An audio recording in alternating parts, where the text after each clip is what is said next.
Pour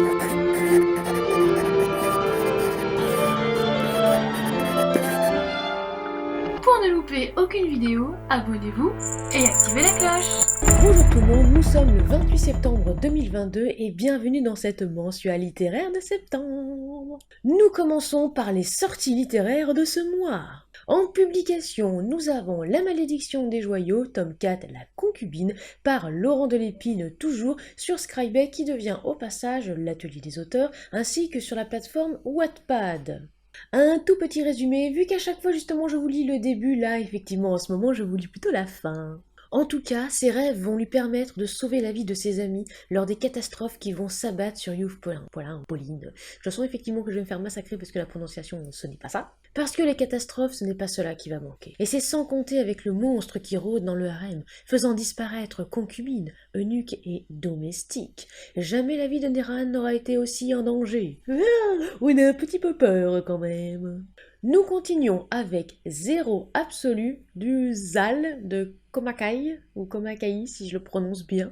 Pour le moment, pas de date de publication pour le tome 1, la sortie prévue en AE est en fin d'année, mais Komakai avance bien côté tome 2 et la publication se fait aussi régulièrement que possible sur l'atelier des auteurs, oui anciennement Scribd. Il y a déjà 10 chapitres en ligne, alors qu'attendez-vous?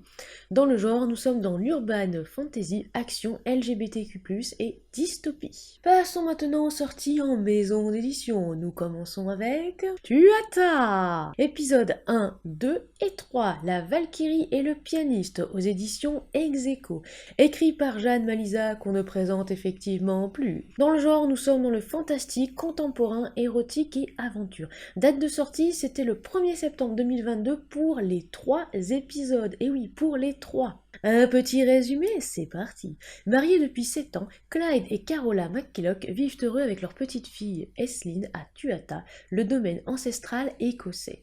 Pianiste à la renommée internationale, le cadet des 3 frères se concentre sur son concerto. Ancienne journaliste et critique musicale, sa femme gère sa carrière avec efficacité. Tout est parfait. Jusqu'au jour où Carola reçoit une lettre l'obligeant à s'envoler vers Berlin, sa ville natale. Dès lors débute une histoire étrange au goût métallique, fantastique et héroïque.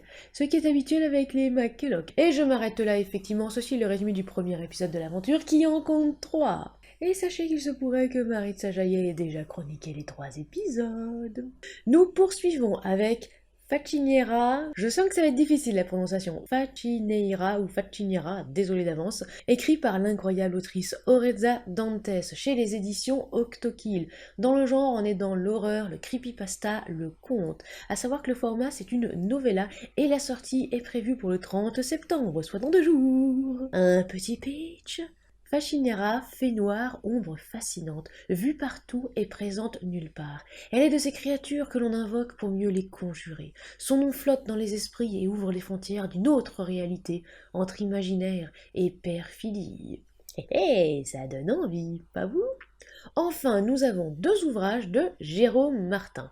Le Souvenir, dans le genre on est dans la SF, le drame, qui sortira le 30 septembre 2022, à savoir que le lien justement qu'il y a dans les sources sera actif quand le roman sera en précommande. Normalement, je pense qu'effectivement au moment où ce journal sort, le lien devrait être actif. Et également L'éther connu d'Abiolon, livre 1, L'héritage d'Ifan, dans le genre fantasy aventure, qui est déjà sorti puisque c'était le 19 septembre. Donc logiquement, le lien fonctionne déjà. Et côté maison édition, c'est les éditions du Canard. Au passage, lecteur et lectrice, vous pouvez aussi le contacter via les réseaux sociaux, à savoir Instagram ou Facebook.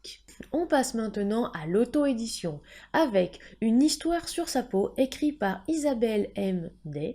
Dans le genre, nous sommes dans le roman policier. La date de sortie était le vendredi 9 septembre 2022, ce qui signifie que c'est déjà sorti, donc vous devez déjà l'avoir dans votre palle. Nous poursuivons avec Le retour de Tunki, écrit par Franck Degnaud. Là, nous sommes dans de la fantasy. La date de sortie, c'était prévu pour le début septembre, à savoir le 3, donc c'est déjà sorti. Est-ce que c'est déjà dans votre palle, dans votre wishlist? Non?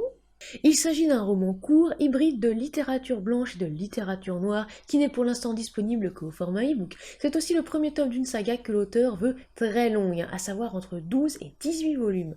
C'est vrai que c'est quand même assez intriguant, un peu en plus, de toute façon, dès qu'on me parle complexité, retournage de cerveau, ça m'intéresse. Nous continuons avec La mer qu'on voit danser, écrit par Julie Mihalovic. Logiquement, j'ai réussi à bien le prononcer. Dans le genre, on est dans le roman de vie, à savoir les difficultés de la maternité. La date de sortie, c'était le 15 septembre. Je veux pas dire, mais j'adore parce que l'ouvrage que j'ai déjà lu de Julie Mihalovic, je l'avais particulièrement bien apprécié. C'était féministe, voilà, c'était un petit peu historique aussi. Bref, n'oubliez pas aussi un petit peu de jeter un œil. Nous terminons avec Bélédia, le tome 2, Renaissance maudite, écrit par Guillaume Bagnol. Blitzsword, on prononce bien. C'est un roman d'heroic fantasy qui est sorti le 10 septembre 2022. Ça vous donne envie? Et encore, vous n'avez rien lu. Le prochain journal Extralité JEL, je rappelle, sera fin octobre. Sachez que vous pouvez dès à présent m'envoyer un mail avec les informations suivantes si justement vous voulez y passer. Le titre avec le nom de l'auteur et de l'autrice, le pseudo éventuel. Si c'est en maison d'édition, merci de préciser quelle maison d'édition, car parfois vous m'envoyez juste le logo, mais il n'y a pas de nom sur les logos. Si c'est une publication sur une plateforme, merci de préciser là où les plateformes, et également si c'est une fanfiction ou pas, car oui, nous acceptons aussi les fanfictions en CJEL. Le genre de l'ouvrage, ou s'il n'y a pas de genre, précisez effectivement qu'il n'y a pas de genre. Vous pouvez par exemple préciser les thèmes abordés. La date de sortie, ou la date par exemple de mise à jour. Si vous mettez à jour votre publication sur Wattpad, par exemple, tous les vendredis, n'hésitez pas à dire justement, il y a un nouveau chapitre tous les vendredis. Un lien d'achat ou de votre site internet ou de votre Linky, bref, un lien où on peut avoir des news de vous et de vos ouvrages. La première de couverture en bonne qualité. Déjà, j'insiste, la première de couverture. Pas la couverture entière, parce que sinon, eh bien, on passe un certain temps, déjà d'une, à recadrer et à bien faire attention justement que tout soit nickel et qu'il n'y ait pas de perte. Donc, ça fait perdre du temps aussi aux graphistes. Et en plus, parfois, on a aussi de la perte dans la qualité. Donc, merci d'envoyer la première de couverture uniquement en très bonne qualité. Oui, parce que alors, les timbres poste, c'est plus possible. Surtout qu'en plus, il y a une de ces inflations, là, en ce moment, je vous dis pas. Un pitch de 2 lignes maximum n'est pas obligatoire, mais si vous avez envie, il n'y a absolument aucun problème, je peux effectivement le partager. Je rappelle en tout cas que s'il manque quelque chose, peu importe ce que c'est, je ne vous le dirai plus, vous ne passerez pas.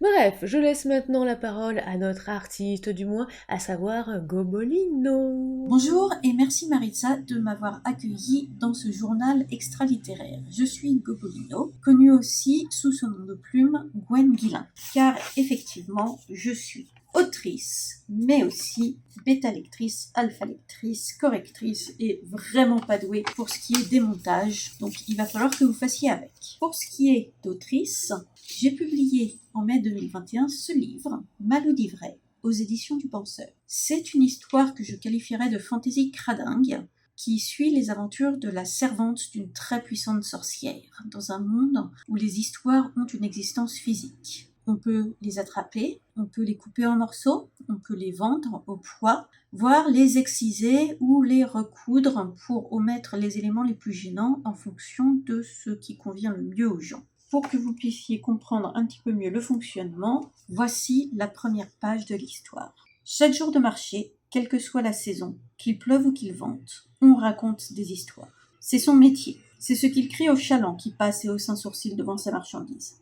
Des romances, des épopées, des contes en vrac, tranchés dans le vif et posés sur la balance en fer forgé. Car on les vend aussi, poids, il a de quoi satisfaire les clients les plus difficiles. Mieux encore, il peut réparer n'importe quel récit. Des drames familiaux trop embrouillés, les aventures au parfum de scandale, les réputations boiteuses, tout, vraiment tout. Il ampute les parties trop gênantes, cautérise les passages douloureux, polit les motivations, redresse les fiertés en berne, le tout contre quelques pièces seulement. Ivray l'a déjà vu à l'œuvre. Si ce petit extrait vous a plu, n'hésitez pas à aller commander le livre en librairie. Mon second ouvrage, La Maison Biscornue, va sortir en octobre 2023, normalement, toujours aux éditions du Penseur. Et parce que, comme disent les Anglais, j'ai mes doigts dans plein de tartes différentes, j'ai aussi une romance qui va sortir aux éditions Loreley en février 2023. On change totalement de style, mais j'aime bien, ça m'amuse énormément. Et c'est ce qui fait de moi, si j'ose dire, une bonne bêta-lectrice, correctrice, etc. Parce que je sais m'adapter au style des gens et repérer ce qui est important pour eux et ce qui marche bien. Donc ça m'amuse assez formidablement, soyez juste avertis. Si jamais je travaille sur vos œuvres, je vais probablement vous casser les pieds sur des points auxquels vous n'avez pas pensé, comme par exemple les systèmes de fermeture des lave-linges de ces 20 dernières années, ou encore le statut socio-économique des prostituées dans votre univers pour savoir si elles peuvent ou non s'acheter des dagues. Tenez-vous-le pour dit. Cela étant dit, je vous avais dit, j'avais mes doigts dans plein de tartes. Je suis également lectrice pour le comité de lecture de la librairie Jeune Pousse.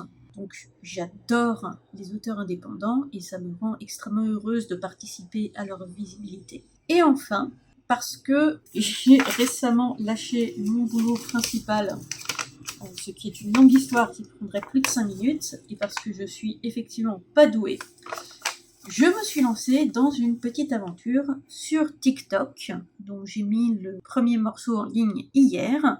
Il s'agit d'un petit projet qui s'appelle « Ton histoire en DIY », où je raconte le début d'histoires que j'ai lues et qui m'ont plu, avec les moyens du bord, c'est-à-dire du papier, des crayons, des ciseaux, éventuellement une ardoise, et c'est à peu près tout. Donc c'est du grand n'importe quoi, mais ça m'amuse énormément, je dois bien vous l'avouer. Voilà. C'était donc Gwen Guillain ou Gogolino, selon ce que vous préférez, je réponds à tous les noms. Maritza, j'étais absolument ravie d'être là, j'espère que tu n'auras pas trop de mal à éditer la vidéo parce que vraiment, je n'ai pas ce qu'il faut pour faire une bonne vidéo ici, mais bon, on fait comme on peut. Et enfin, sur les 10 dernières secondes, histoire que vous me découvriez un petit peu plus, je vous propose un petit portrait chinois. Donc, si j'étais un livre, je serais Vipère au point d'Herbé Bazin, parce que c'est le livre qui m'a appris qu'on avait le droit de détester ses parents. Si j'étais une couleur, je serais le rouge. Si j'étais un film, je n'en ai strictement aucune idée. Un bon, j'espère. Et je crois que c'est à peu près tout, je vais couper avant. Merci effectivement à elle. Nous tardiserons pas trop longtemps. Souvenez-vous de la gazette de Dryler. N'hésitez pas à la suivre sur Instagram et aussi sur Twitter et aussi au niveau de son site internet. Il y a plein de petites choses très croustillantes. Après tout, les os, ça croque sous la dent. Et oui, puisqu'elle y poste régulièrement des news, des micro-nouvelles et nous régale avec ses récits horrifiques. Bref, voilà, c'est la fin de cette édition du journal Extralité, le JEL de septembre 2022. Avant l'éteindre les lumières, la régie me rappelle qu'il ne faut pas oublier de s'abonner, de lâcher un like, un commentaire, de partager effectivement ce JL partout pour que tout le monde soit au courant qu'il existe. Et en attendant la prochaine vidéo, soignez votre plume, cher tardigrade.